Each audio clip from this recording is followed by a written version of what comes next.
कल हम लोगों ने श्रवण किया कि भगवान राम माता शबरी जी को 9 प्रकार की भक्ति में सबसे पहली भक्ति का वर्णन करते हुए कहते हैं, प्रथम भगति संतन कर संगा। सबसे पहली भक्ति है अपने घर परिवार का कार्य करते हुए कुछ समय निकालकर संतों के संग में बैठना, सत्संग में बैठना, ये पहली भक्ति है। बहुत सदियों से समाज में भक्ति के प्रति लोगों की बड़ी अलग दृष्टि है। भक्ति का नाम सुनते ही लोग सब यही सोचते हैं कि भक्ति मतलब यही है कि अपना घर परिवार, पत्नी, पुत्र, गांव सब कुछ छोड़ करके हरिद्वार में चले जाना, अयोध्या में चले जाना, बद्रिकाश्रम में चले जाना, तीर्थों में चले जाना और लाल कपड़े पहन करके बड़ी बड़ी दाढ़ी मूछ बढ़ा करके और भिक्षा मांग करके खाना, यही भक्ति है। भक्ति का नाम सुनते ही लोगों के मन में यही विचार आता है। परंतु भगवान राम कह रहे हैं कि कोई व्यक्ति घर परिवार छोड़ करके जाए, ठीक है, लेकिन भक्ति किसे कहते हैं? भगवान राम कहते हैं कि आदमी अपने घर परिवार में रहे और घर परिवार में रहते हुए अपने जीवन का कुछ समय निकालकर संतों के संग में बैठे, सत्संग में बैठे, यह पहली भक्ति है। यह भी भक्ति है। इसीलिए हम सबको जरूर सत्संग में बैठना चाहिए। सत्संग की बड़ी महिमा है। कहते हैं कि इस संसार में एक ही आकाश का बादल जो है वह अगर किसी नाली में गिर जाए, किसी गंदे नाली में गिर जाए, तो वह छूने योग्य भी नहीं रह जाता। लेकिन वही आकाश का पानी जो है अगर गंगा जी में गिर जाए तो वही आकाश का जल जो है पीने योग्य बन जाता है। जल एक ही है, लेकिन अगर गंदे नाली की संगति में आता है, गंदे नाली की संगति में पड़ता है, तो वह त्याज्य बन जाता है। और वही जल जो है अगर पवित्र गंगा जी में गिरता है, पवित्र गंगा जी का संग प्राप्त करता है, तो वही जल जो है पीने योग्य बन जाता है, ग्रहण करने योग्य बन जाता है। जल एक ही है, लेकिन गंदे नाली के संगति के कारण त्याज्य बन जाता है और पवित्र गंगा जी के संगति के कारण वह ग्रहणीय बन जाता है, पेय बन जाता है। इसी तरह से इस संसार में एक ही आदमी अच्छे संगति के कारण जो है पूजनीय बन जाता है, वंदनीय बन जाता है, और बुरे संगति के कारण जो है वो निंदनीय बन जाता है, त्याज्य बन जाता है। इसीलिए हमें जो है जो बुरी संगति है उसको छोड़ करके हमें अच्छे लोगों की संगति में बैठना चाहिए, अर्थात सत्संग में बैठना चाहिए। संगति का जीवन में बहुत असर पड़ता है, बहुत असर पड़ता है। मैं कभी कभी सोचता हूं कि जो अरबपति सेठ के लड़के होते हैं वो कभी भी जो है वो लाख और करोड़ की बात करते हैं, वो 100, 200, 500, 1000 का तो बात ही नहीं करते हैं। छोटे छोटे अरबपति सेठ के छोटे छोटे बच्चे भी जो होते हैं ना, वो लाख और करोड़ की ही बात करते हैं। क्यों? क्योंकि वो बड़े धनवान व्यक्ति के घर में जन्म लिए हैं, तो उनकी संगति के कारण जो है उनके भीतर ऐसे विचार आते हैं। और बेचारे जो बहुत गरीब परिवार में जन्म लेते हैं, वो बच्चे जो है बस यही सोचते हैं कि हमको कहीं से रोटी मिल जाए खाने को और रहने को घर मिल जाए, बस इतना ही सोचते हैं। तो एक ही उम्र के बच्चे जो है अगर किसी अरबपति सेठ के घर पर बच्चे होते हैं तो उनका सोच बड़ा होता है, और छोटे घर में जो जन्म लेते हैं उनका सोच बहुत छोटा होता है। क्यों? इस संगति का असर है। इसीलिए कहा जाता है ना कि हमें संगति हमेशा बड़े लोगों की करना चाहिए। बड़े लोगों की संगति से आदमी के विचार भी बड़े बनते हैं, आदमी का लक्ष्य बड़ा बनता है। बड़े लोगों का संग करना चाहिए। हमारे गोस्वामी तुलसीदास जी ने लिखा है कि भगवान विष्णु जब वामन का अवतार धारण किए, तो वामन भगवान छोटे थे और ब्रह्मचारी के वेश में थे। तो ब्रह्मचारी जो होते हैं अपने हाथ में दंड धारण करते हैं, दंड और कमंडलू धारण करते हैं। तो भगवान विष्णु वामन का रूप धारण करके अपने हाथ में छोटा सा दंड धारण किए हुए थे। लेकिन तुलसीदास जी कहते हैं कि जब भगवान ने बलि महाराज का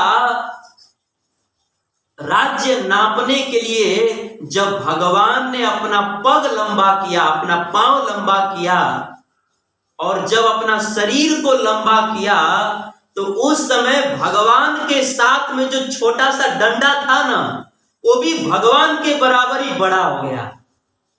भगवान बढ़े तो भी बढ़ गया।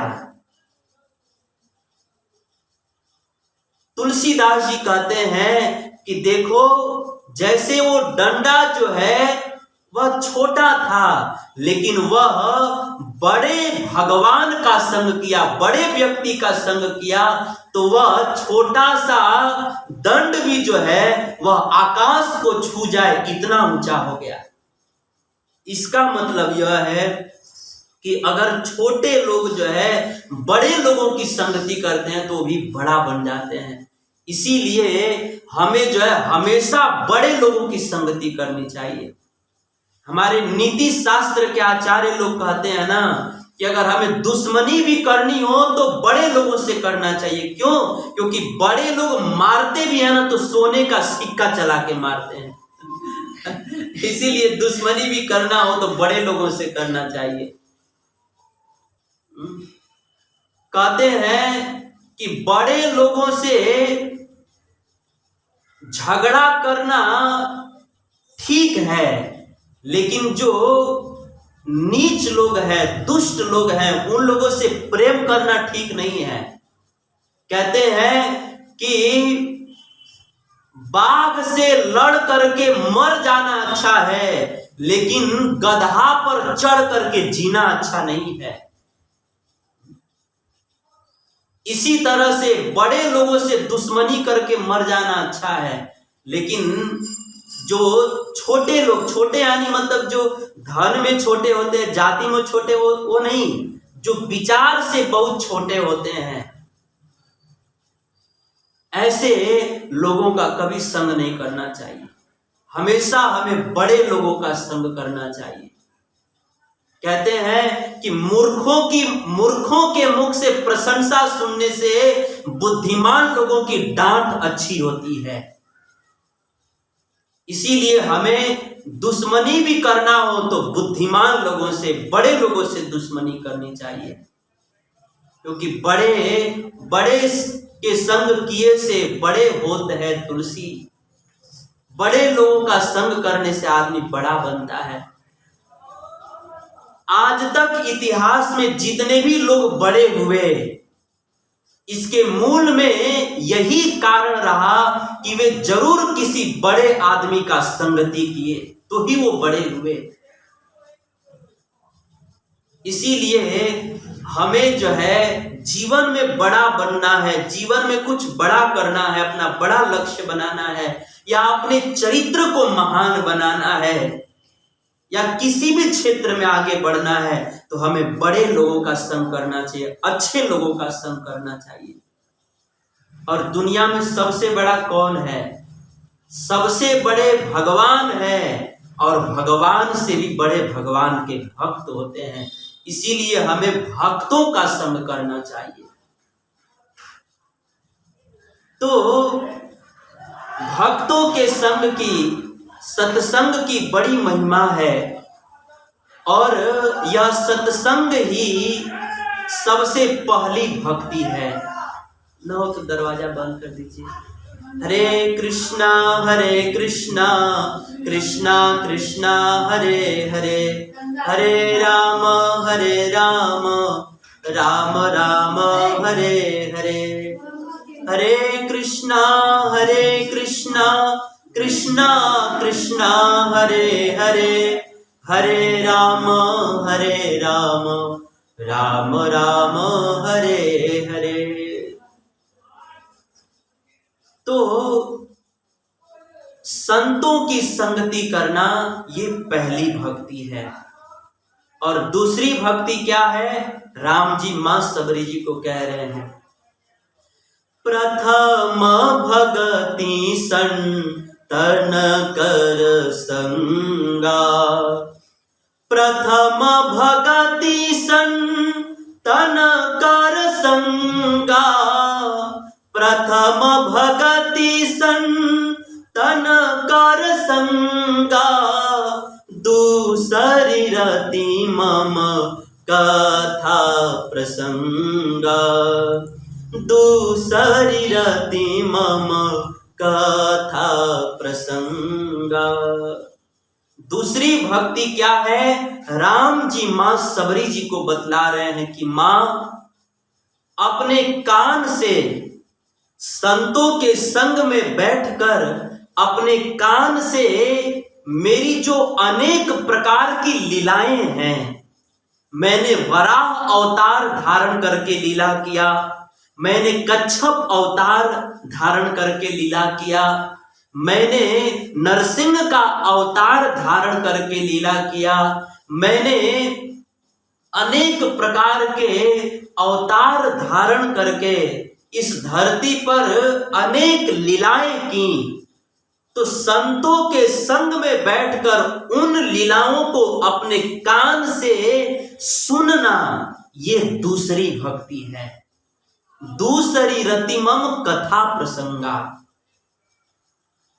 देखिए, भक्ति का मतलब लोग क्या समझते हैं, लेकिन भगवान राम क्या बतला रहे हैं कि भक्ति मतलब कुछ छोड़ना नहीं है, परिवार में ही रहना है, और परिवार में रहकर संतों के संग में बैठकर अपने कान से भगवान की कथा सुनना, ये दूसरी भक्ति है। इसीलिए भक्ति करना चाहते हैं तो हमें अपने कान से भगवान की कथा सुननी चाहिए, क्योंकि भगवान की कथा सुनने की बड़ी महिमा है। कहते हैं कि जीवन का, मनुष्य जीवन का सबसे बड़ा उद्देश्य क्या है? कई बार कुछ लोग कहते हैं सबके लिए अपने जीवन का अलग अलग उद्देश्य है, सबके लिए अपने जीवन का उद्देश्य का अलग अलग अर्थ है। कुछ लोगों के जीवन का उद्देश्य है इंजीनियर बनना, कुछ लोगों के जीवन का उद्देश्य है डॉक्टर बनना, कुछ लोगों के जीवन का उद्देश्य है पायलट बनना। सबके जीवन का अलग अलग उद्देश्य है, लेकिन हमारे शास्त्रों में मनुष्य जीवन का एक बड़ा अलग उद्देश्य बतलाया गया है, और सबसे बड़ा उद्देश्य बतलाया गया क्या? शास्त्र में बतलाया गया है कि मनुष्य जीवन का सबसे बड़ा उद्देश्य है भगवान से प्रेम हो जाना। ये सबसे बड़ा उद्देश्य है। मनुष्य जीवन का सबसे बड़ा उद्देश्य है भगवान से प्रेम हो जाना। और भगवान से प्रेम कैसे होगा? यही प्रश्न तुलसीदास जी से पूछा गया कि भगवान से प्रेम कैसे होगा। तो तुलसीदास जी ने कहा, राम चरण रति जो चहे, राम चरण रति जो चहे, अथवा पद निर्वाण, भाव सहित सो यह कथा, श्रवण भरो कुट कान। गोस्वामी तुलसीदास जी ने कहा कि देखो, अगर आप भगवान के चरणों में प्रेम प्राप्त करना चाहते हैं ना, तो संतों की संगति में बैठ करके अपने कर्ण रूपी दोना से भर भर करके राम और कृष्ण कथा रूपी जो अमृत है उसको बारंबार अपने कर्ण रूपी दोना से भर भर करके पान कीजिए, अर्थात श्रवण कीजिए। तब आपको भगवान से तुरंत प्रेम हो जाएगा। राम चरण रति जो चहे, अथवा पद निर्वाण, भाव सहित सो यह कथा, श्रवण भरो कुट कान। भगवान की कथा सुनेंगे तो भगवान से प्रेम हो जाएगा। ये गोस्वामी तुलसीदास जी ने कहा। मतलब जीवन का सबसे बड़ा उद्देश्य है भगवत प्रेम, भगवान से प्रेम हो जाना। और वह प्रेम कैसे प्राप्त हो जाता है? वह प्रेम जो है भगवान की कथा सुनने से प्राप्त हो जाता है। ये है भगवान के कथा की महिमा, भगवान की कथा सुनने की महिमा। इसीलिए हमें जो है ना, अपने घर परिवार का काम कीजिए, खूब कीजिए, लेकिन जब कथा हो उस समय कथा में बैठकर भगवान की कथा सुननी चाहिए, क्योंकि बिना भगवान की कथा सुने भगवान से प्रेम नहीं हो सकता। भगवान की कथा सुनेंगे तो ही भगवान से प्रेम होगा। लोग प्रश्न कर सकते हैं कि प्रभु जी आप कहते हो कि कथा सुनने से भगवान से प्रेम हो जाता है, तो क्या आज तक किसी को कथा सुनने से भगवान से प्रेम हुआ? तो इसका उत्तर है हाँ, प्रेम हुआ। किसको हुआ? रुक्मिणी जी को हुआ। वैसे बहुत लोगों को हुआ, बहुत संत महात्माओं को हुआ, बहुत लोगों को हुआ, लेकिन उन्हीं लोगों में से एक है रुक्मिणी माता। रुक्मिणी माता जी को भगवान की कथा सुनने से भगवान से प्रेम हो गया। भागवत के 10वें स्कंद में कथा आती है कि एक बार रुक्मिणी माता जी ने भगवान कृष्ण के पास एक प्रेम पत्र भेजा, लव लेटर भेजा, लव लेटर। दुनिया का सबसे पहला लव लेटर, प्रेम पत्र रुक्मिणी माता ने भगवान के पास भेजा। और उस पत्र में क्या लिखा था?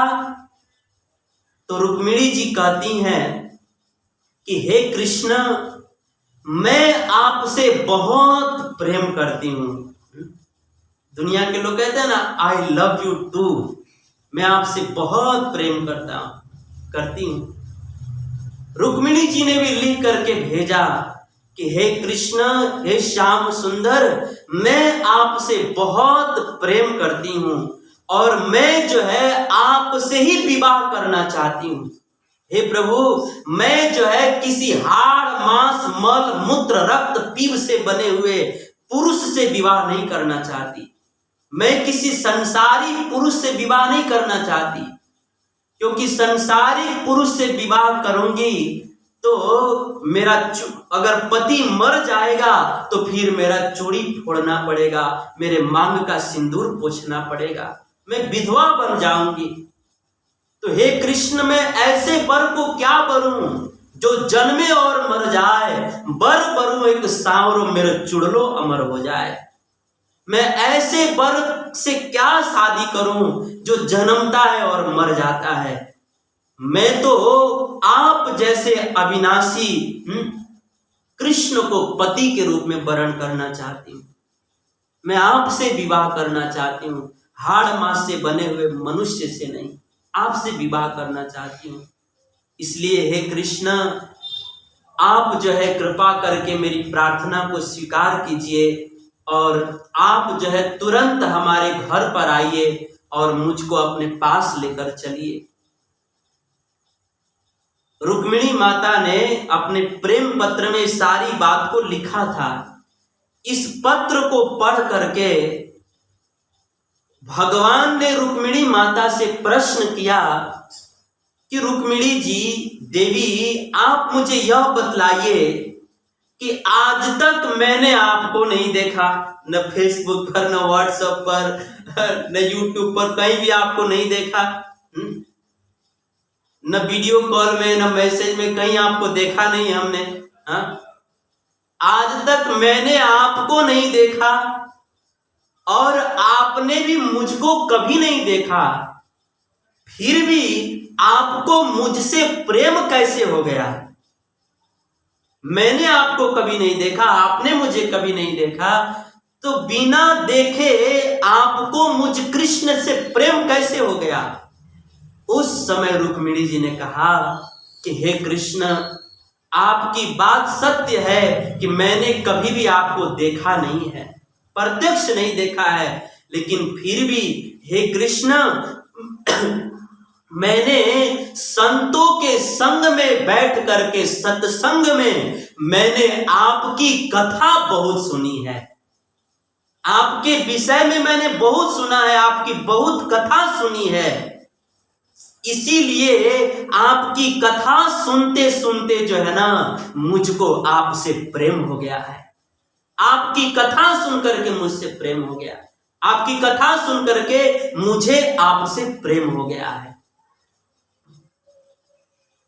रुक्मिणी जी भागवत में कहती हैं, श्रुत्वा गुणाना भुवन सुंदर श्रृण्वतां ते निर्विश्य कर्ण विवरे हरतोंगतापम रूपम दृशाम दृश्यमताम अखिलार्थ लाभम त्वया च्युतापि चितम पत्रपम में।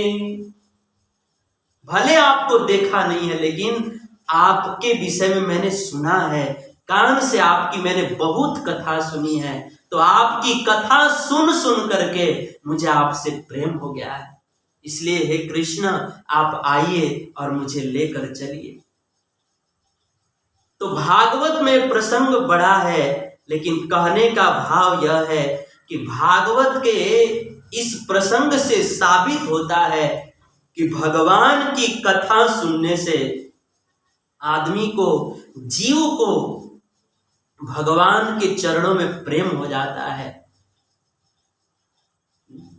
यह है भगवान की कथा सुनने की महिमा।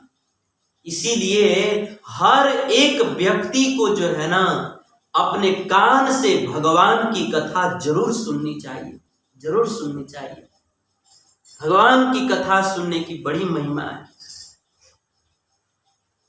कहते हैं, हमारे आचार्य लोग कहते हैं कि जैसे अगर कोई व्यक्ति नौका पर चढ़ जाए तो वह विशाल सागर को पार कर जाता है। आप लोगों ने देखा होगा या नहीं देखा होगा, मोबाइल में, टीवी में कहीं देखा होगा कि बहुत बड़ा बड़ा समुद्र होता है और उस समुद्र में बहुत सारी पानी जहाज होती हैं। तो जैसे कोई व्यक्ति जो है अगर जहाज में चढ़ जाए, नौका में चढ़ जाए, तो वह विशाल सागर को बड़ी सरलता से पार कर जाता है। वैसे ही हमारे आचार्य लोग कहते हैं कि अगर कोई व्यक्ति राम कथा रूपी नौका पर चढ़ जाए कृष्ण कथा रूपी नौका पर चढ़ जाए तो कृष्ण कथा राम कथा रूपी नौका पर चढ़ने वाला व्यक्ति जो है इस संसार रूपी सागर से बड़ी सरलता से तर जाता है, इस भव सागर से बड़ी सरलता से तर जाता है। इसीलिए हमारे संत लोग जो है संसारिक लोगों को आवाहन करते हैं कि आइए आइए और इस राम कथा रूपी कृष्ण कथा रूपी नौका पर चढ़कर भवसागर से पार हो जाइए। कहते हैं भवसागर चह पार जो पावा, भवसागर चह पार जो पावा, राम कथा ताकर दृढ़ नावा, राम कथा ताकर दृढ़ नावा। संत आवाहन करते हैं कि आइए राम कथा रूपी कृष्ण कथा रूपी नौका पर चढ़िए और भवसागर से पार हो जाइए, क्योंकि भगवान की कथा रूपी नौका पर कोई चढ़ जाए तो संसार सागर से पार हो जाता है। ये है कथा सुनने की महिमा। इतना ही नहीं, भगवान की कथा सुनने की बड़ी महिमा है, बड़ी महिमा है। मैं अक्सर अपनी कथाओं में कहते रहता हूं कि आज जो है ना पूरे विश्व भर में लगभग सब कुछ अच्छा बन रहा है। मकान अच्छा बन रहा है, दुकान अच्छा बन रहा है, फ्लैट अच्छे बन रहे हैं, किचन अच्छे बन रहे हैं, गाड़ियां अच्छी अच्छी बन रही हैं।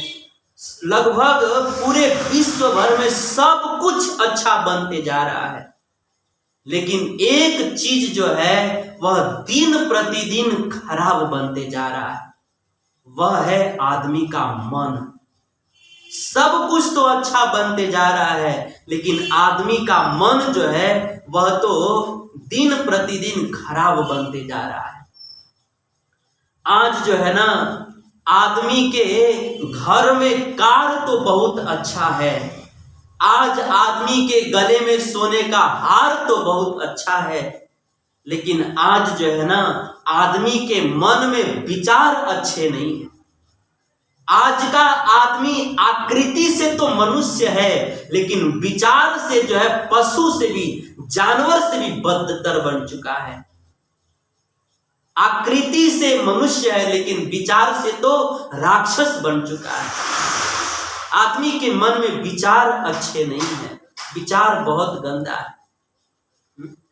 और चूंकि आदमी का विचार गंदा हो चुका है, इसीलिए आदमी का व्यवहार भी गंदा हो चुका है, क्योंकि जैसा आदमी का विचार होता है वैसा ही व्यवहार होता है। जैसा बीज होता है वैसा ही फल होता है। विचार गंदा हो गया, इसीलिए आदमी का व्यवहार भी गंदा हो गया है।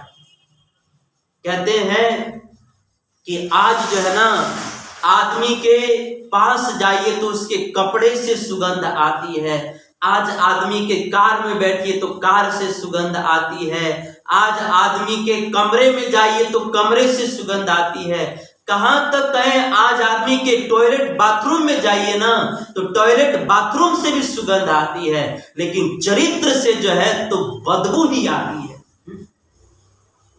सबसे सुगंध आता है, लेकिन आज आदमी के चरित्र से तो बिल्कुल बदबू आती है। चरित्र में कोई सुगंध नहीं। चरित्र तो आदमी का जानवर से भी बदतर हो चुका है। और एक महत्वपूर्ण बात यह है कि आज आदमी का दूध न खराब हो, इसके लिए हमारे घर में फ्रिज की व्यवस्था है।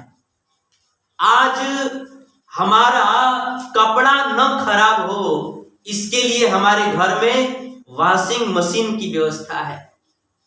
आज हमारा बर्तन न खराब हो, इसके लिए हमारे घर में कई तरह की साबुन की व्यवस्था है। आज हमारे घर में हर वस्तु की व्यवस्था है, लेकिन आज हमारा मन न खराब हो, इसके लिए हमारे घर में, हमारे परिवार में, हमारे समाज में कोई व्यवस्था नहीं है, कोई व्यवस्था नहीं है। आज आदमी के पास कपड़े को धोने का साबुन है, बर्तन को धोने का साबुन है, घर को धोने का साबुन है, बाल को धोने का साबुन है, फर्श को धोने का साबुन है, लेकिन आदमी के पास जो है ना, मन को धोने का कोई साबुन नहीं है। इसीलिए ना हम सब लोगों का मन जो है बहुत गंदा हो चुका है, मन पर बहुत सारी गंदगी बैठ चुकी है। काम की गंदगी, क्रोध की गंदगी, लोभ की गंदगी, मोह की गंदगी, ईर्ष्या की गंदगी, अहंकार की गंदगी, अनेक प्रकार की गंदगी जो है हमारे मन पर बैठ चुकी है। मन बहुत गंदा हो चुका है। लेकिन हमारे शास्त्र चिल्ला चिल्ला करके कहते हैं, सिंह की तरह गर्जना करते हुए कहते हैं कि इस संसार में किसी व्यक्ति का मन कितना ही गंदा क्यों न हो, इस संसार में किसी व्यक्ति का मन कितना ही मैला क्यों न हो, अगर कोई व्यक्ति नित्य नियम पूर्वक भगवान की कथा को श्रवण करता है और उस कथा को अपने जीवन में उतारता है, तो गारंटी है उस व्यक्ति का मन जो है गंगा जी के जल के समान परम पवित्र बन जाता है। उसके मन की सारी गंदगी धुल जाती है, उसके मन का सारा कचरा धुल जाता है।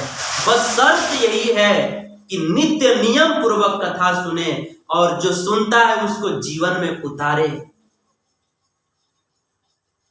उसका मन पवित्र हो जाता है। भागवत में सुखदेव जी गर्जना करते हुए कहते हैं, प्रविष्टः कर्णरंध्रेण, प्रविष्टः कर्णरंध्रेण स्वानां भाव सरोरुहम् विधुनोति समलं कृष्ण सलिलस्य यथा सरत। भागवत में सुखदेव जी कहते हैं कि प्रविष्ट कर्णरंध्रेण, भगवान की कथा को अगर कोई व्यक्ति अपने कान से सुनता है और वह कथा जब कान के माध्यम से उसके हृदय में प्रवेश करती है, तो भगवान की कथा हृदय में जा करके क्या करती है, हमारे हृदय की गंदगी को धो डालती है, हमारे मन की गंदगी को धो डालती है, मन को पवित्र कर डालती है। तो ये है भगवान की कथा सुनने की महिमा। इसीलिए हर एक व्यक्ति को बड़ी निष्ठा पूर्वक कथा सुननी चाहिए। कहते हैं कि भगवान की कथा जो है इसकी इतनी महिमा है कि भगवान की कथा बड़े से बड़े पापात्माओं को भी महात्मा बना देती है। भगवान की कथा में ऐसी शक्ति है कि भगवान की कथा जो है ना, बड़े से बड़े पापात्मा दुरात्मा को भी महात्मा बना देती है। जैसे इसको उदाहरण से समझ सकते हैं कि एक बार हमारे इस्कान के संस्थापक आचार्य श्रील प्रभुपाद जी जब विदेश में प्रचार करने के लिए गए, तो किसी सज्जन व्यक्ति ने प्रभुपाद जी से पूछा कि स्वामी जी, आप जो है भारत जैसे पवित्र देश को छोड़ करके आप जो है इस विदेश में क्या करने के लिए आए हो?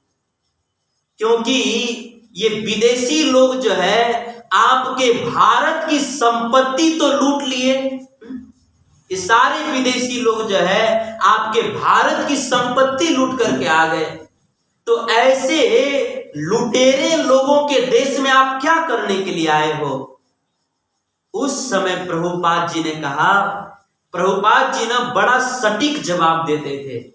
प्रभुपाद जी ने कहा कि देखो, ये विदेशी लोग जो है ना हमारे भारत की संपत्ति तो लूट करके आए, लेकिन हमारे भारत की असली संपत्ति, भारत की संस्कृति तो लाना भूल ही गए। मैं जो है ना वही भारत की संस्कृति इन विदेशियों को वापस देने के लिए आया हूं। मैं कुछ लेने नहीं आया हूं। जो ये लोग लाना भूल गए ना वही भारत की संस्कृति में देने के लिए आया हूं, अर्थात मैं भगवान कृष्ण की भक्ति देने के लिए आया हूं। उस समय आदमी ने पूछा कि स्वामी जी आप इतने बूढ़े हो और आप जो है इस वृद्धावस्था में इस विदेश के लोगों में आप भारत की संस्कृति कैसे जगाएंगे? क्योंकि यहाँ के लोग जो है दिन रात पापों में ही रत रहते हैं। यहाँ के लोग एक दिन भी गाय का मांस खाए बिना नहीं रह सकते, एक दिन भी शराब पिए बिना नहीं रह सकते, एक दिन भी पर पुरुष पर नारी का संग किए बिना नहीं रह सकते। ऐसे पापी लोगों को आप कैसे पवित्र करेंगे? कैसे करेंगे? उस समय श्रील प्रभुपाद जी के आंख में आंसू भर आए और प्रभुपाद जी ने रोते रोते कहा कि देखो मुझ में तो कोई बल नहीं है कि मैं जो है अपने सामर्थ्य से किसी को पवित्र कर सकूं, मुझ में कोई बल नहीं है, लेकिन मुझे भगवान कृष्ण की कथा पर पूर्ण विश्वास है। मुझे भगवान कृष्ण की कथा पर विश्वास है कि भगवान श्री कृष्ण की कथा इतनी पवित्र है, इतनी पवित्र है कि भगवान कृष्ण की कथा जो लोग भी सुनेंगे, भगवान कृष्ण की कथा कोई कितना भी पापी से पापी आदमी सुनेगा तो उस पापी आदमी का हृदय भी जो है ना गंगा जी के समान परम पवित्र बन जाएगा और ऐसे पापी व्यक्ति के हृदय में भी कृष्ण भक्ति की स्थापना हो जाएगी। और इसी कृष्ण की कथा के बल से जो है मैं विदेशियों के हृदय में कृष्ण भक्ति की स्थापना करूंगा, ये श्रील प्रभुपाद जी ने कहा। और सचमुच श्रील प्रभुपाद जी ने भगवान के कथा के बल पर ही करोड़ों विदेशियों के दिल में कृष्ण भक्ति की स्थापना कर दी है। और आज ये कोई सतयुग त्रेता की घटना नहीं है, ये आज हम लोग के आंखों के सामने प्रत्यक्ष है। करोड़ों विदेशी लोग भगवान की भक्ति कर रहे हैं। हम हिंदू लोग जो है, हम भारतीय लोग जैसी भक्ति नहीं करेंगे, उससे अच्छी भक्ति तो विदेशी लोग कर रहे हैं। कहते हैं कि जो विदेशी लोग एक दिन भी गाय का मांस खाए बिना नहीं रह सकते थे, वे लोग भगवान की कथा सुन के इतने पवित्र हो गए कि वे लोग जो है चॉकलेट खाना भी छोड़ दिए। जो विदेशी लोग एक दिन भी शराब पिए बिना नहीं रह सकते थे, वे विदेशी लोग जो है भगवान की कथा सुनकर के इतना पवित्र हो गए कि वे विदेशी लोग जो है भगवान की कथा सुनकर के चाय पीना तक भी छोड़ दिए, चाय भी छोड़ दिए। जो एक दिन भी शराब गांजा सिगरेट पिए बिना नहीं रह सकते थे, वो भगवान की कथा सुनकर इतना पवित्र हो गए कि चाय भी पीना छोड़ दिए। जो विदेशी लोग शराब पी करके दिन रात रोड पर नाचा करते थे, शराब पी करके दिन रात बियर बार में नाचा करते थे, वे विदेशी लोग जो है भगवान की कथा सुनकर के इतना पवित्र हो गए, इतना पवित्र हो गए कि वे विदेशी लोग जो है आज हरिनाम रूपी अमृत पी करके राधा कृष्ण के मंदिर में नाचते हैं। भगवान की कथा सुनकर के इतना पवित्र हो गए। जो विदेशी लोग प्रायः नग्न जैसे ही रहते थे, वे विदेशी लोग भगवान की कथा सुनकर के इतने पवित्र हो गए कि वे विदेशी लोग जो है हम भारतीय लोग जो धोती कुर्ता पहनते हैं वो धोती कुर्ता पहनने लगे। भारतीय नारी जैसी साड़ियां पहनती है वैसे साड़ी पहनने लगे। भगवान की कथा सुन करके करोड़ों विदेशी जो है परम पवित्र बन गए। कहने का भाव यह है कि जो विदेशी लोग दिन रात पापों में ही रत रहते थे, लेकिन वे लोग भी भगवान की कथा सुनकर के परम पवित्र बन गए, महात्मा बन गए। मतलब भगवान की कथा में ऐसी शक्ति है कि भगवान की कथा जो है बड़े से बड़े पापात्मा को भी, बड़े से बड़े दुरात्मा को भी महात्मा बना देती है। ये भगवान की कथा सुनने की महिमा है। इसीलिए हर एक व्यक्ति को भगवान की कथा सुननी चाहिए। आज जो है ना समाज में बहुत बहुत पाप फैल चुका है, बहुत बहुत बुराइयां फैल चुकी है, बहुत बहुत गंदगी फैल चुकी है। इसका कारण यही है ना कि लोग कभी भी भगवान की कथा नहीं सुनते। भगवान की कथा सुने तो पापात्मा से पापात्मा आदमी भी महात्मा बन जाता है। सारे बुराइयों का त्याग करके वह भक्ति के पथ पर चल पड़ता है। यह है भगवान की कथा सुनने की महिमा। इसीलिए हम सबको भगवान की कथा खूब सुनना चाहिए, खूब कथा सुनना चाहिए। ऐसा नहीं है कि एक दिन सुने 2 दिन भूल हो गए, ऐसा नहीं। भगवान की कथा जो है खूब निष्ठा से सुनना चाहिए। देखिए हम लोग अभी जो कथा सुन रहे हैं ना, भले हम लोग को थोड़ा सा बोर जैसा लग रहा होगा, हम लोग को उबन जैसा लग रहा होगा, लेकिन ध्यान रखना चाहिए कि दवाई जो होता है ना वह लेते समय थोड़ा कड़वा लगता है, लेकिन अगर हम उसको ले लेते हैं ना तो वह अंदर जाकर के हमारे बीमारी को दूर कर देता है। वैसे ही भगवान की कथा सुनते समय थोड़ा उबन जैसा होता है, और वैसे भगवान की कथा से उबन होता नहीं है। जिनको कथा से प्रेम नहीं है उनको तो उबन होना स्वाभाविक है, लेकिन फिर भी शुरुआती अवस्था में थोड़ा उबन भी होता हो तो हमें सुनना चाहिए, क्योंकि ये कथा हमको फायदा ही करेगा। आज हम लोग जो सुने रहेंगे ना वो भविष्य में जरूर कभी ना कभी काम में आएगा। कहते हैं ना कि जो कुत्ते होते हैं ना, वो कुत्ते आज काटते हैं ना तो आज असर नहीं करता है, कई सालों के बाद असर करता है ना। वैसे ही हम लोग जो ये आज कथा सुन रहे हैं ना, शायद अभी असर न करे, अभी हम हो सकता है हमारे जीवन में इसका कोई उपयोग न हो, लेकिन कभी ना तो कभी ये हमारे जीवन में जरूर असर करेगा। कभी हम जीवन में ऐसे मोड़ पर आ जाएंगे कि बहुत दुखी हो जाएंगे, बहुत चिंतित हो जाएंगे। उस समय अचानक हमको याद आएगी कि अरे हमने बचपन में कथा में सुना था कि कथा सुनने से आदमी दुखों से मुक्त हो जाता है, तो चलो आज हम उसको ही ट्राई कर लेते हैं, आज चलते हैं सत्संग में और कथा सुनते हैं।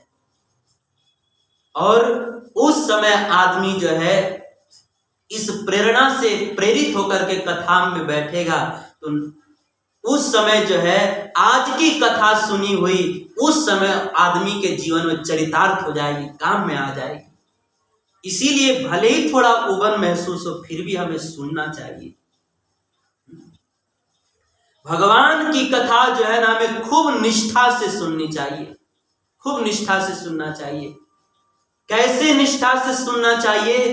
परीक्षित महाराज जी के जैसे निष्ठा से सुनना चाहिए।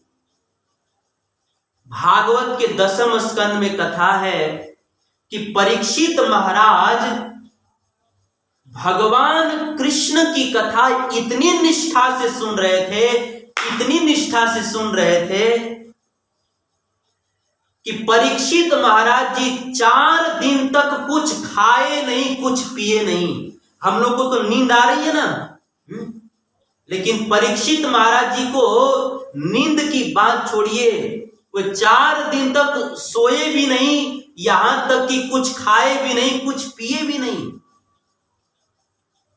अंत में सुखदेव गोस्वामी जी से नहीं रहा गया, तो सुखदेव जी ने परीक्षित से प्रश्न किया कि परीक्षित, आप राजा हो और राजा लोग वैसे ही बड़े सुख में पले ढले होते हैं, उनको बारंबार खाने पीने की आदत होती है, और आप राजा होकर के भी आप 4 दिन से एक ही स्थान पर बिना सोए, बिना खाए, बिना पिए आप दिन रात कथा सुन रहे हो, तो क्या आपको भूख नहीं लगी है?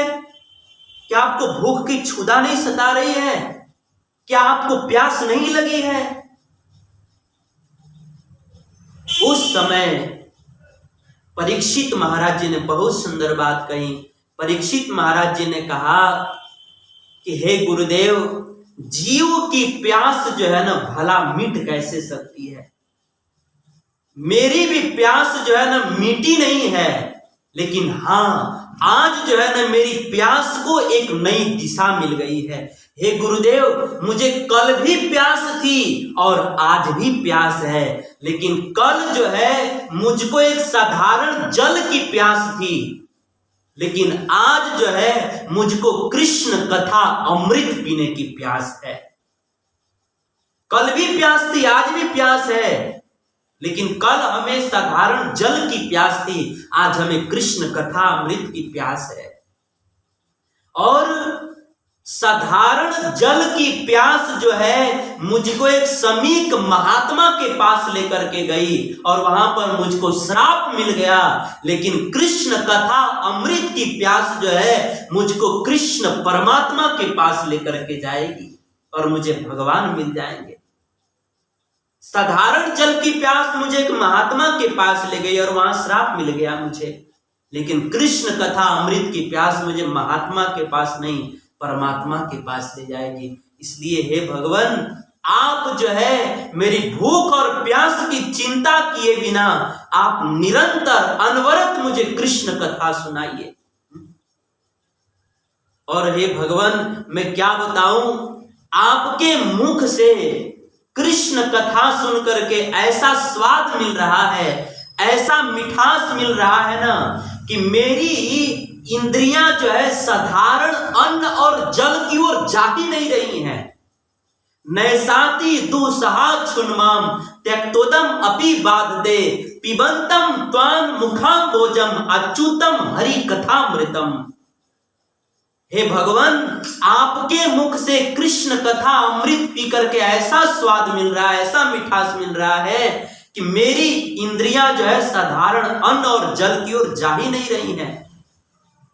हे गुरुदेव, जैसे कोई व्यक्ति जो है खूब मीठे मीठे आम का रस पी रहा हो, आम का सीजन आ गया है ना जैसे कोई व्यक्ति जो है खूब मीठे मीठे आम का रस पी रहा हो, तो उस व्यक्ति का मन जो है मीठे मीठे आम रस को छोड़ करके कड़वे नीम रस की ओर नहीं जाता है।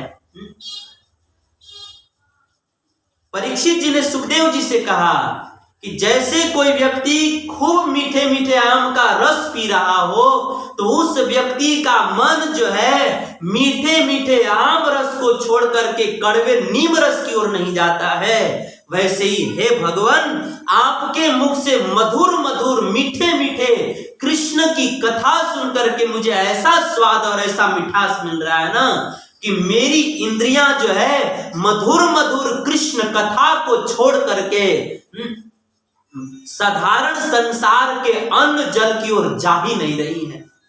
इसलिए हे भगवान, आप जो है मुझे कृष्ण की कथा सुनाइए, कृष्ण की कथा सुनाइए। और हे भगवान, मैं सच कहूं ना, तो आपके मुख से कृष्ण की कथा सुन करके ना मेरी जन्म जन्म की भूख मिट गई, जन्म जन्म की प्यास मिट गई। अब तो बस केवल एक ही प्यास है, कृष्ण कथा अमृत पीने की प्यास है। इसलिए आप मेरी भूख की चिंता किए बिना आप मुझे कृष्ण की कथा सुनाइए, मेरी भूख प्यास की चिंता किए बिना कृष्ण की कथा सुनाइए। जब सुखदेव गोस्वामी जी ने परीक्षित महाराज जी के दिल में भगवान कृष्ण के कथा के प्रति ऐसी निष्ठा देखी, तो सुखदेव गोस्वामी गदगद हो गए, प्रसन्न हो गए, क्योंकि श्रोता को जब सुनने में उत्साह होता है ना तो वक्ता को बोलने में भी आनंद आता है। लेकिन श्रोता लोग मरे मरे बैठे हो ना और घूर घूर के देख रहे हो तो वक्ता ही मन मन सोचता है यार यार चलो टाइम पास, कब 8 बजेगा बंद कर दिया जाए। तो वास्तव में एक वक्ता को श्रोता से ही बल मिलता है। श्रोता लोग अगर उत्साह पूर्वक सुनेंगे तो वक्ता को बोलने में आनंद आता है। इसीलिए श्रोता को सुनना है तो बहुत उत्साह दिखाना चाहिए। अगर एक विद्यार्थी पढ़ने में रुचि दिखाता है तो शिक्षक को पढ़ाने में भी रुचि आता है। नहीं तो बच्चा पढ़े भी नहीं तो शिक्षक क्या सोचेगा कि जब तारा पढ़ेगा नहीं के तो हम लोग को मतलब नहीं के तो फेल होगा चाहे पास होगा तार बाबूजी लोग जानिए हमारा कोई मतलब नहीं के पढ़े तो पढ़ लेना तो जा। हरे कृष्णा कृष्णा कृष्णा हरे हरे, हरे राम राम राम हरे हरे। तो कथा सुनने में जो है परीक्षित महाराज जैसा उत्साह होना चाहिए। वास्तव में महाराज परीक्षित को भगवान की कथा सुनने में इतनी निष्ठा है कि हम लोग तो भगवान की कथा सुनने के लिए अपना घर परिवार का सांसारिक 1-2 घंटे का काम भी नहीं छोड़ पाते हैं। लेकिन परीक्षित महाराज जी को भगवान की कथा सुनने में इतनी निष्ठा थी कि परीक्षित महाराज जी ने तो भगवान की कथा सुनने के लिए अमृत को भी छोड़ दिया, स्वर्ग के अमृत को भी छोड़ दिया। कितनी निष्ठा होगी परीक्षित महाराज जी को। इसीलिए जो 9 प्रकार की भक्ति है ना, उस 9 भक्ति के अलग अलग 9 आचार्य हैं। जैसे कीर्तन भक्ति का आचार्य कौन है? सुखदेव गोस्वामी जी। स्मरण भक्ति के आचार्य कौन है? प्रहलाद महाराज जी। तो उसी क्रम में श्रवण भक्ति के आचार्य कौन है? कथा सुनने के आचार्य कौन है? तो हमारे आचार्य कहते हैं श्रवण भक्ति के आचार्य जो है परीक्षित महाराज जी हैं। क्योंकि परीक्षित जी की कथा सुनने में ऐसी निष्ठा थी कि परीक्षित महाराज जी ने भगवान की कथा सुनने के लिए स्वर्ग का अमृत भी छोड़ दिया। ऐसी निष्ठा होनी चाहिए कथा में। भागवत महात्म्य में कथा आती है, परीक्षिते कथा वक्तुम। आज एकादशी है, थोड़ा ज्यादा भी हो जाए तो कोई बात नहीं है फिर भी मैं 10 मिनट में विराम कर दूंगा। कई भक्तों का फोन आया था कि प्रभु जी 8 बजे विराम कर देते हैं, हम तो 8 बजे सुनना शुरू करते हैं, तो थोड़ा टाइम बढ़ा दीजिए। तो इसीलिए थोड़ा सा विलंब हो रहा है,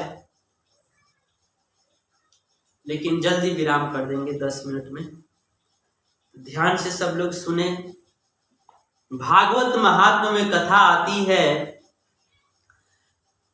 कि परीक्षिते कथा वक्तुम सभायाम संस्थिते सुके सुधा कुंभ गृहीत्वैव देवास्तत्र समागमन।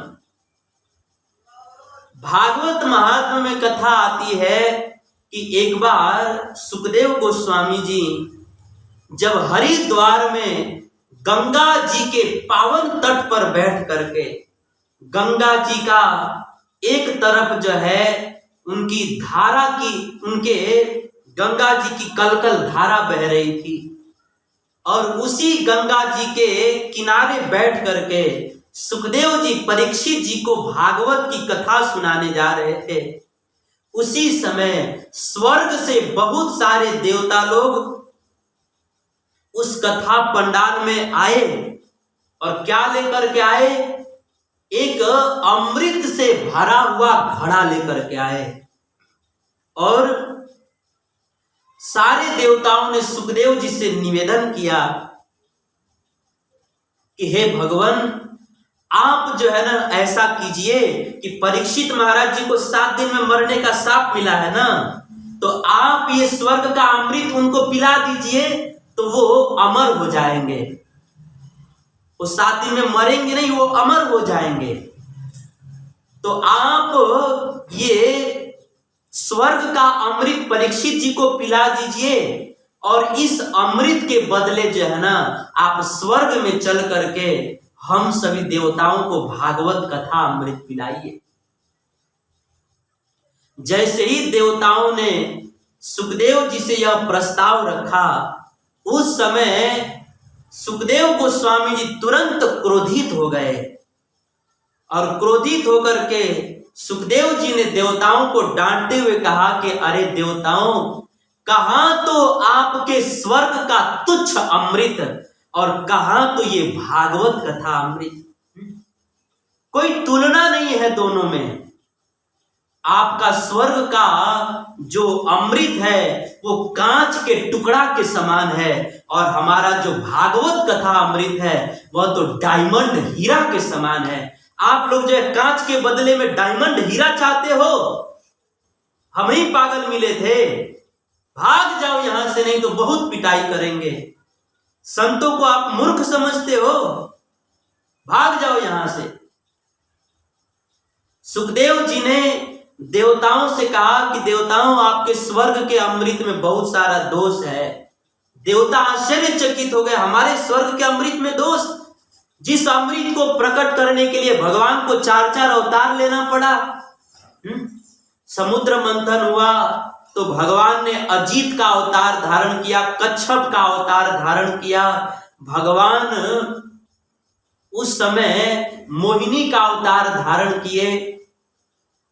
जिस अमृत को प्राप्त करने के लिए समुद्र मंथन के समय भगवान को 4-4 अवतार धारण करना पड़ा, आप कहते हो उस अमृत में दोष है?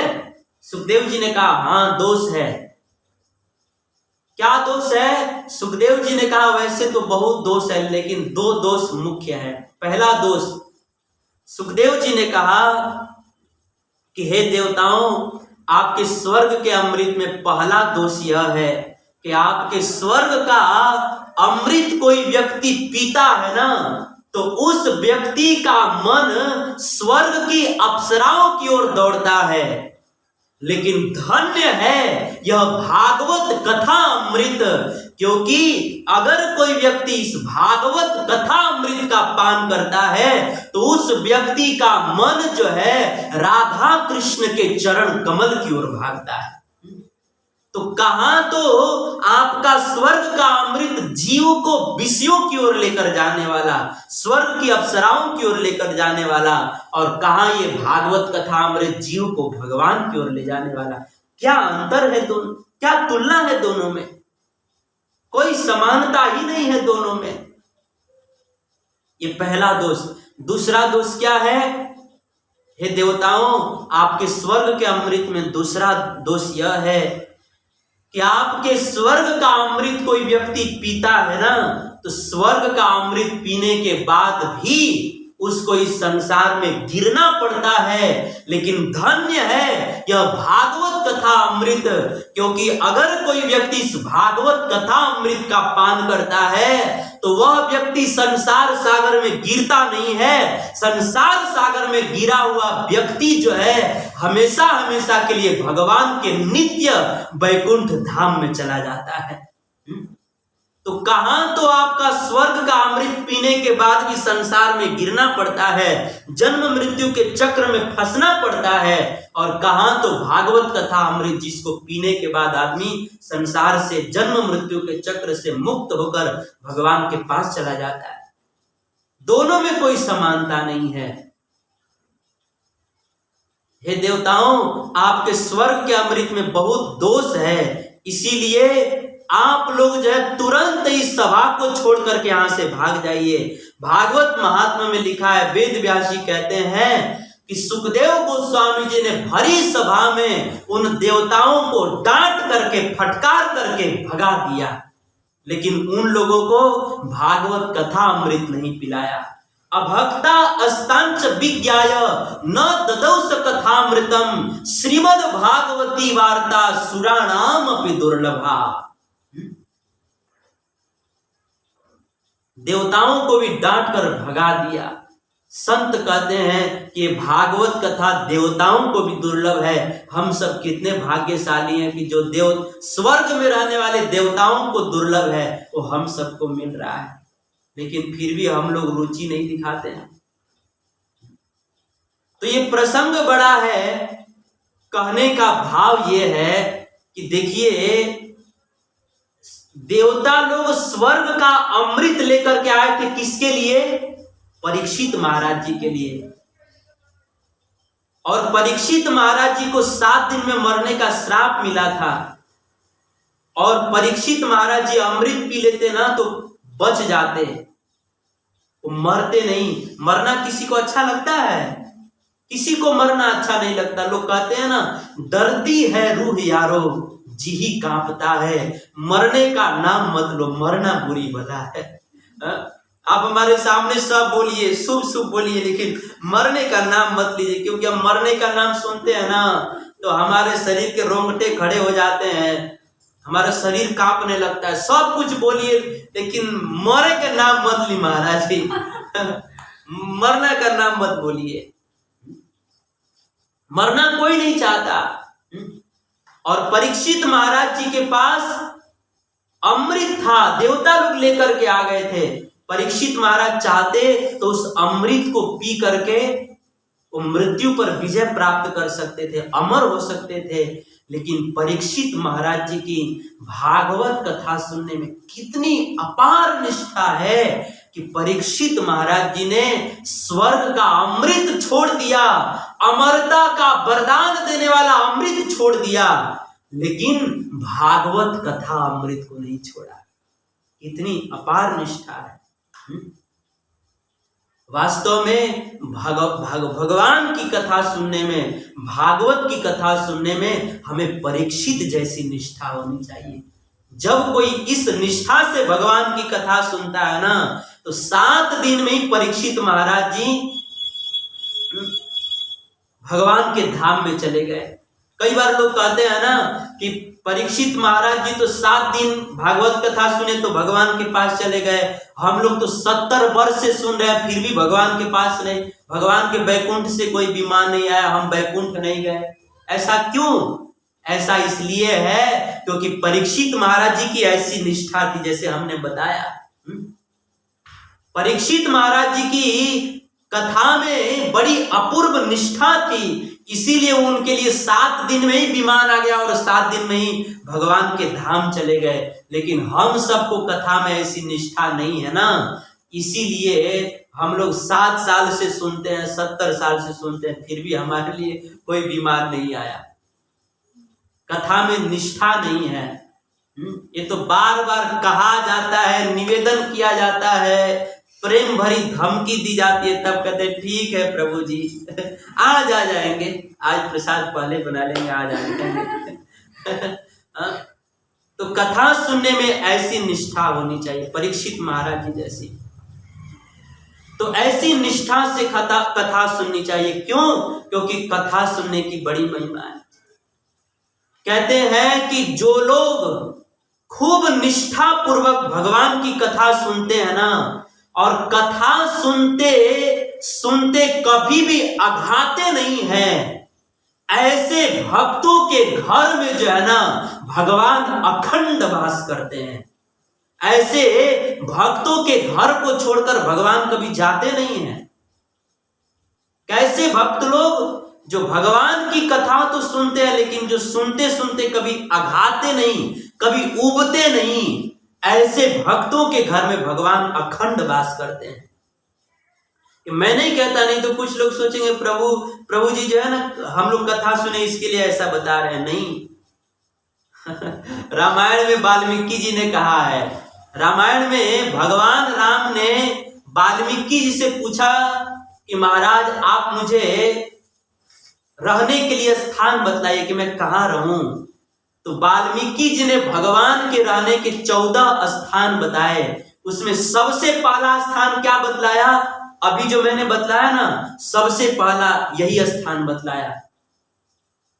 वाल्मीकि जी ने कहा जिनह के श्रवण समुद्र समाना, जिनके श्रवण, श्रवण मतलब कान, जिनके श्रवण समुद्र समाना, कथा तुम्हारी सुभग सरिनाना, भरहि निरंतर हो ही न पूरे, भरहि निरंतर हो ही न पूरे, तिनके हिया तुम कहो गृह रूरे, तिनके हिया तुम कहो गृह रूरे। वाल्मीकि जी ने कहा कि हे प्रभु, जैसे बहुत सारी नदियां जो है दिन रात समुद्र में जाती रहती हैं, लेकिन फिर भी समुद्र कभी भी अघाता नहीं है कि बस बहुत हो गया, अब नदियों का जल नहीं चाहिए, कभी भी अघाता नहीं है, कभी भी उबता नहीं है।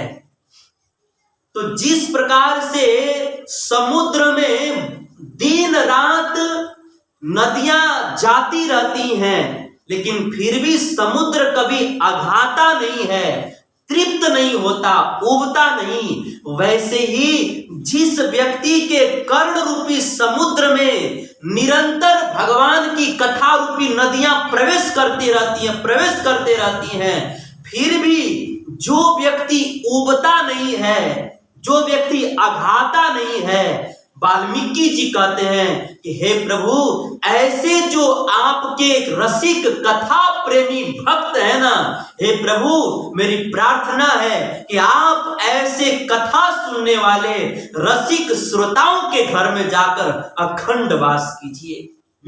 ये वाल्मीकि जी ने भगवान के रहने का पहला स्थान बताया। इसीलिए अगर हम सब लोग चाहते हैं कि भगवान हमारे घर में अखंड वास करें, तो हमें बिना उबे निरंतर भगवान की कथा सुननी चाहिए, निरंतर भगवान की कथा सुननी चाहिए। तो इस तरह से भगवान की कथा की बड़ी महिमा है, बड़ी महिमा है, इसीलिए खूब भगवान की कथा सुननी चाहिए। हमारे रामायण में शिव जी कहते हैं कि जिना हरि कथा सुनहि नहीं काना, श्रवण रंध्र अहि भवन समाना। जो व्यक्ति इतना सुंदर मनुष्य का शरीर प्राप्त करके भी अपने कान से भगवान की कथा नहीं सुनता है, उस व्यक्ति का कान नहीं है, उस व्यक्ति का कान जो है ना सांप के बिल के समान है। जैसे सांप का रहने का जो बिल होता है, घर होता है, तो सांप का घर किसी काम का होता है, उसमें अगर चूहा जाएंगे तो सांपवा जो है चूहा को पकड़ के खा जाएंगे। हमरा घर में रह तुम, तार इतना हिम्मत हो गई, हमरा घर में रह, अबे तार के एकदम भूज बाज के खा जाए, हम खा ही जाते हैं। तो जिस प्रकार से सांप का भवन किसी काम का नहीं है, वैसे ही जो लोग सुंदर कान प्राप्त करके भी कान से कथा नहीं सुनते हैं, तो उस आदमी का कान भी जो है ना सांप के घर के समान है, वो कान भी किसी काम का नहीं है। इसीलिए सुंदर कान प्राप्त करके भगवान की कथा सुननी चाहिए। भागवत में सुखदेव जी से पूछा गया कि संसार में सबसे बड़ा हत्यारा कौन है, सबसे बड़ा हत्यारा कौन है? तो सुखदेव जी ने ये नहीं कहा कि जो पशुओं की हत्या करते हैं, जो मुर्गे मुर्गियों की हत्या करते हैं, जो बकरियों की हत्या करते हैं, जो पशुओं की हत्या करते हैं, वो हत्यारे हैं। सुखदेव जी ने ऐसा नहीं कहा। सुखदेव जी ने कहा कि इस संसार में जो व्यक्ति इतना सुंदर मनुष्य का शरीर प्राप्त करके भी जो व्यक्ति इतना सुंदर मनुष्य देह प्राप्त करके भी अपने कान से भगवान की कथा नहीं सुनता, वो व्यक्ति इस दुनिया का सबसे बड़ा हत्यारा है। हत्यारा। क्योंकि संसार के जो कसाई होते हैं वो तो किसी पशु के जड़ शरीर को काटते हैं, लेकिन जो व्यक्ति इतना सुंदर मनुष्य देह प्राप्त करके भी अपने कान से कथा नहीं सुनते हैं, वे लोग तो अपने भीतर के रही हुई चेतन शाश्वत आत्मा की ही हत्या करते हैं। इसीलिए जो पशुओं की हत्या करते हैं वो भी हत्यारे हैं, लेकिन वो सबसे बड़े हत्यारे नहीं। जो लोग सुंदर देह प्राप्त करके भी कान से कथा नहीं सुनते हैं, वो सबसे बड़े हत्यारे हैं। ये सुखदेव जी ने भागवत में कहा, निवृत तरशे उपगीयमाना भवौषधा श्रोत्र मनोभिरामात् कौतम श्लोक गुणानुवादा पुमान विराजेत बिना पशुघ्नात्। जो कथा नहीं सुनता वो सबसे बड़ा हत्यारा है। इसीलिए हमें जो है सुंदर देह प्राप्त करके कथा सुननी चाहिए, क्योंकि कथा सुनना ही भगवान की दूसरी भक्ति है। और कथा सुनने से हमको भगवान के चरणों में प्रेम प्राप्त होता है। कथा सुनने से हमारे मन की गंदगी धुल जाती है। कथा सुनने से हमारे जीवन की बुराई दूर हो जाती है। इसीलिए कथा जरूर सुननी चाहिए, और यह कथा सुननी ही भगवान की दूसरी भक्ति है। तो भगवान राम जो है माता शबरी जी को नवधा भक्ति का उपदेश देते हुए सबसे पहली भक्ति क्या है? संतों का संग करना, ये बता रहे हैं। और दूसरी भक्ति क्या है? अपने कान से कथा श्रवण करना, ये दूसरी भक्ति है। अब तीसरी भक्ति क्या है, इसको हम लोग कल श्रवण करेंगे।